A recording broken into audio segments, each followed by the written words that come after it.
कभी लुधियाना आने की सोचते थे, लुधियाना में आए। लुधियाना में आए तो कुछ करने की सोची, तो कुछ करने का परमात्मा ने, गुरुओं ने और आप सभी जनों ने एक अवसर दिया।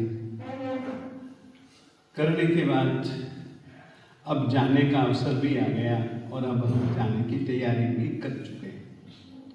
परंतु जाते जाते मुझे कुछ बातें जरूर कही, और विशेष करके लुधियाना वालों को कहती है। कारण एक प्रकार से लुधियाना पूरा पंजाब जैसा है। पंजाब के सभी गांवों के अंश लुधियाना में पाए जाते हैं। तो मैं मानता हूं कि यहां पर आप लोगों से मैं बातचीत कहूंगा तो वो पूरे के पूरे पंजाब में जरूर जाएंगे। बातों में से पहली बात यह कहना चाहूंगा, आज की तारीख में हमें सबसे ज्यादा अगर जरूरत है तो अपनी धर्म संस्कृति को बचाने की। आज तक न जाने कई धर्म और कई धर्म संस्कृतियां विश्व में आई, चली गई, चली जाएंगी भी, परंतु तब तक उन धर्म संस्कृतियों का जीवन टिका रहेगा जब तक कि उस धर्म संस्कृति को जीने वाले कई जन होंगे। तो यदि धर्म और संस्कृति को जीने वाले व्यक्ति नहीं तो वो धर्म और वो संस्कृति खत्म हो जाती है। आज की तारीख में हमें ये सोचना है कि हमारे में कितना धर्म, कितनी संस्कृति, और वो धर्म भी जिस धर्म के नाम से हमारी पहचान होती है, हम जैन कहलाते हैं। हमारे जीवन में कितना जिनेंद्र परमात्मा के द्वारा प्ररूपित धर्म और हमारे जीवन में कितनी परमात्मा के द्वारा प्ररूपित संस्कृति, यदि हम सोचें तो हमको लगेगा कि हम बहुत बहुत बहुत पिछड़े हुए। पहली बात तो मैं यही कहना चाहूंगा, आप लोग अपनी धर्म संस्कृति को पहचाने, धर्म संस्कृति को जाने और जिनेंद्र परमात्मा के द्वारा प्ररूपित यह धर्म और यह संस्कृति इतनी सुंदर है, इतनी सुंदर है, इतनी सुंदर है, इतनी भली है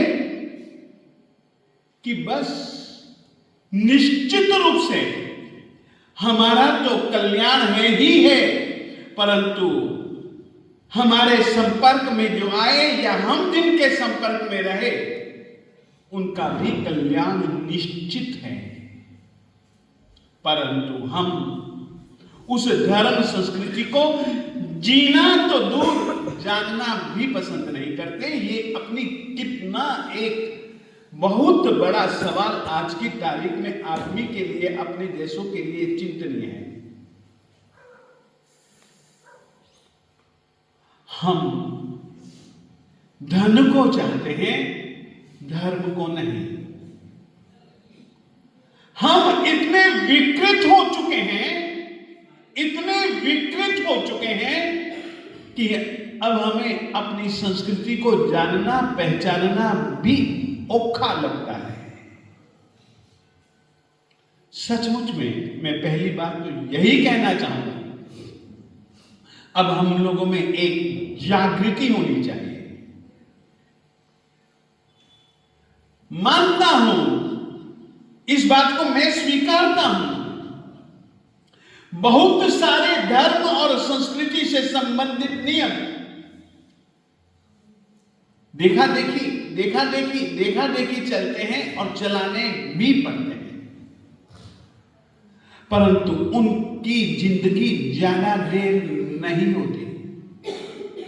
हाँ, उन नियमों के साथ साथ जिस समय हमारा ज्ञान का पक्ष, हमारा जानकारी का पक्ष, हमारी यथार्थता को जानने का पक्ष जितना जितना जितना नजदीक होता जाता है, उतनी उस धर्म के प्रति, संस्कृति के प्रति श्रद्धा दृढ़ होती जाती है,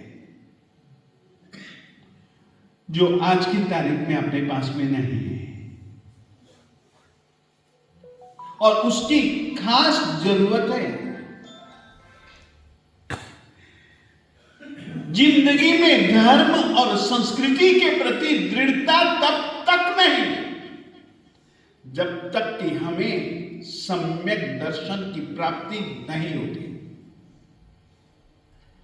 सम्यक दर्शन है ही उस स्थिति का नाम, फिर से कहना चाहता हूं, सम्यक दर्शन है ही उस आत्मिक स्थिति का नाम जहां पर बहुत मजबूती होती है अरिहंत परमात्मा के प्रति, अरिहंत परमात्मा के द्वारा प्ररूपित साधु समाचारी का पालन करने वाले साधु साधियों के प्रति, और अरिहंत परमात्मा ने कल्याण के लिए, जीव मात्र के हित के लिए प्ररूपित सिद्धांतों के प्रति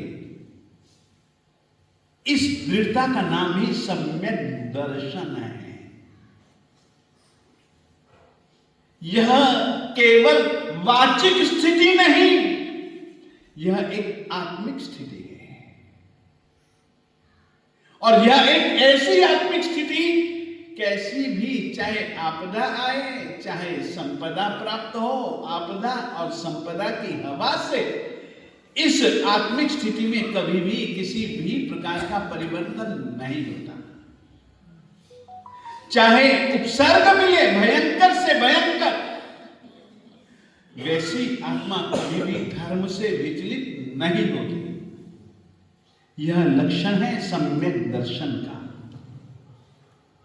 मैं चाहता हूं अपने दिल दिमाग में सम्यक दर्शन को कहना चाहता हूं। यह हाथ है ना, हाथ अभी भी यहां पर कई माताओं बहनों के हाथों में मेहंदी लगी हुई।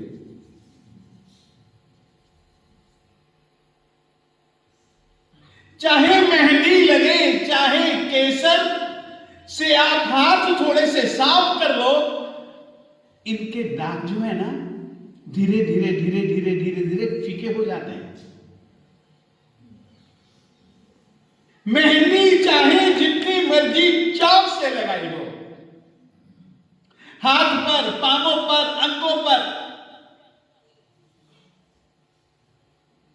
परंतु धीरे धीरे धीरे धीरे धीरे धीरे धीरे धीरे वह निशान फीके हो जाते हैं। और ऐसा ही नहीं, फीके होते होते मिट भी जाते हैं। सम्यक दर्शन एक ऐसी स्थिति है मेरे देवताओं, जिसके कारण से यह संस्कार की अरिहंतो महादेवो, अरिहंत परमात्मा मेरे देव हैं,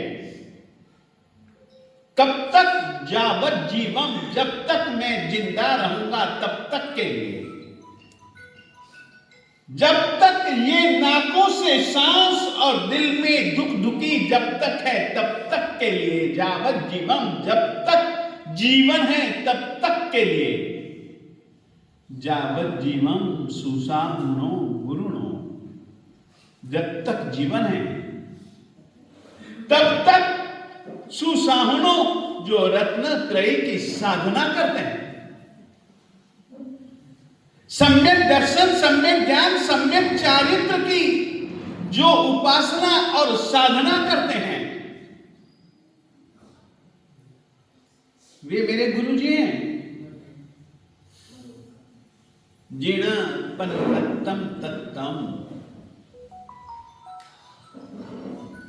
हमारे किए हुए कर्मों का उतना क्षयोपशम नहीं कि हम परमात्मा के द्वारा प्ररूपित तत्वों के तल तक जा सकें।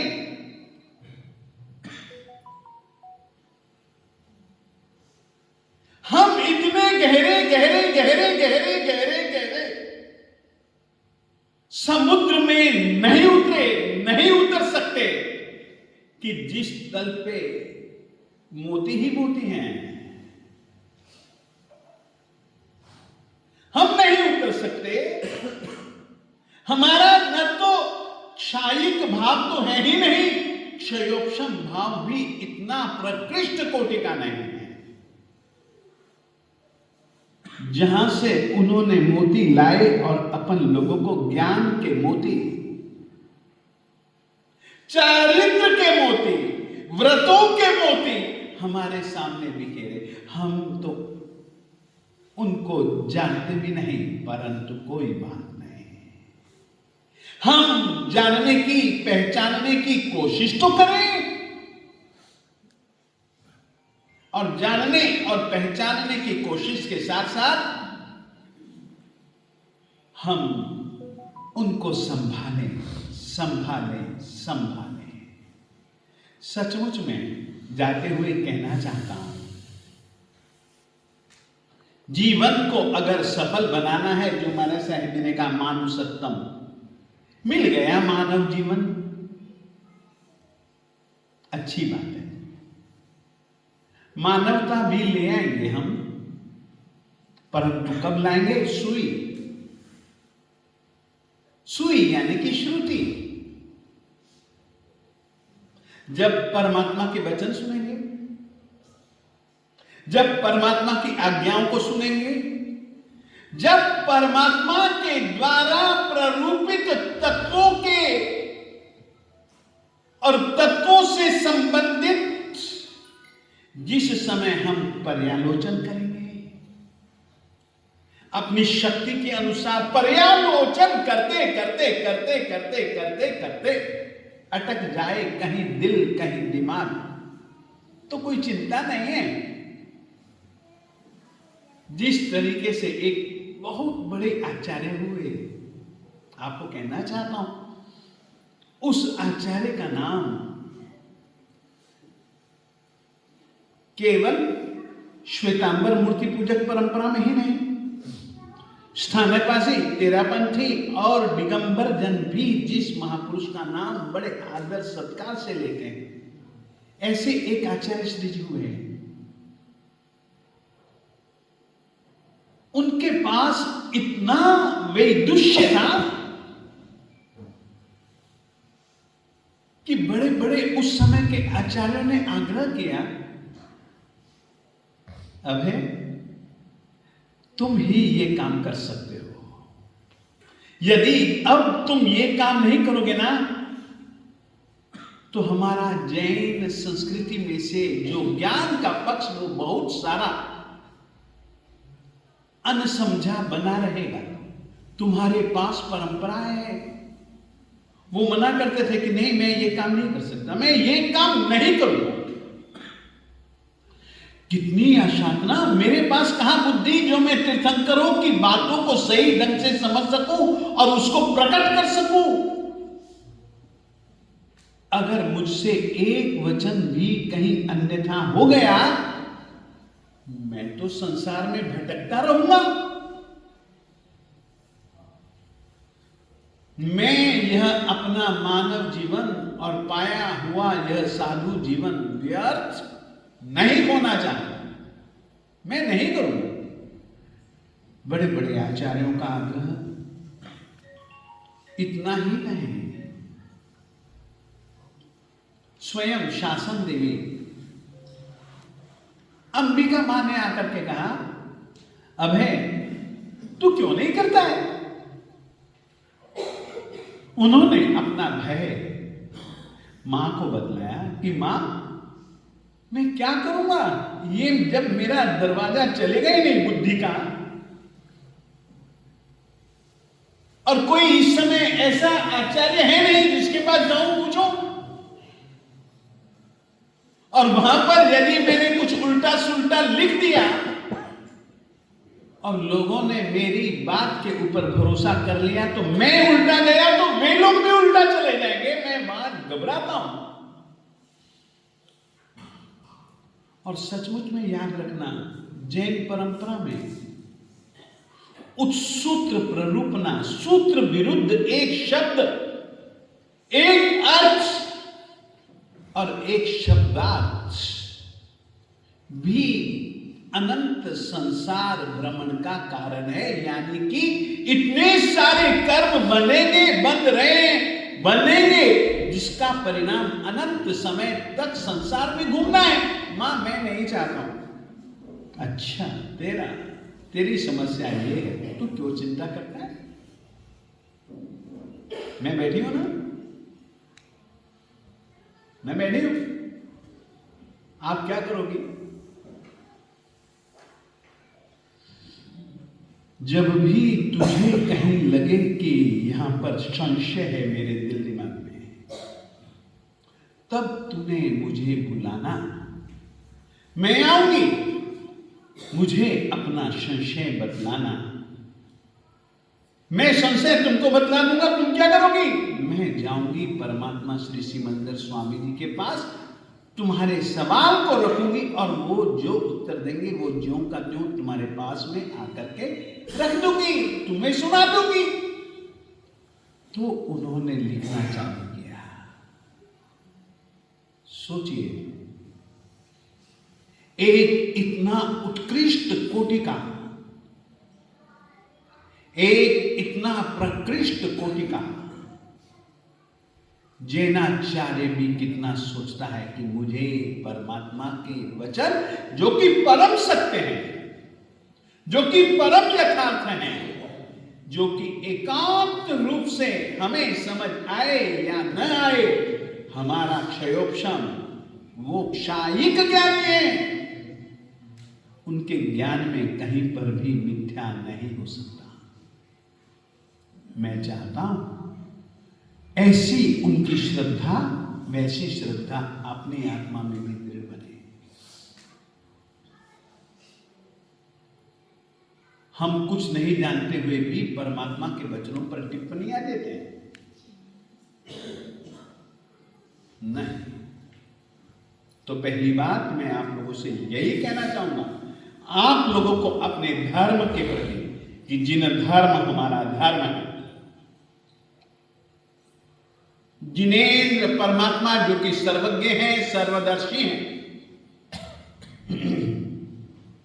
जिन्होंने केवल ज्ञान की प्राप्ति के बाद में धर्म शासन की, जीव के हित के लिए, परम हित के लिए ही जो धर्म बतलाया, जो संस्कृति बतलाया, उस धर्म और संस्कृति के पालन का अधिकार है मेरा। और अपना जीवन सचमुच में परमात्मा के कहे अनुसार पावन और कल्याणमय बन सकता है। मैं यह ही कहना चाहूंगा, अब थोड़ी थोड़ी सी कोशिश चालू करो। धर्म और संस्कृति की जो मर्यादाएं हैं, चाहे वह गृहस्थ जीवन की हो, चाहे वह धर्ममय जीवन की हो, चाहे वह नैतिक जीवन से संबंधित हो, उन मर्यादाओं का आग्रही बनने का और उन मर्यादाओं का पालन करने का, इतना ही आज से लगभग हम अब जा रहे हैं। और याद रखिएगा, हम वहां जा रहे हैं जिन्होंने एकमात्र उन्होंने अपने जीवन की कुर्बानी दे दी, मात्र इसीलिए।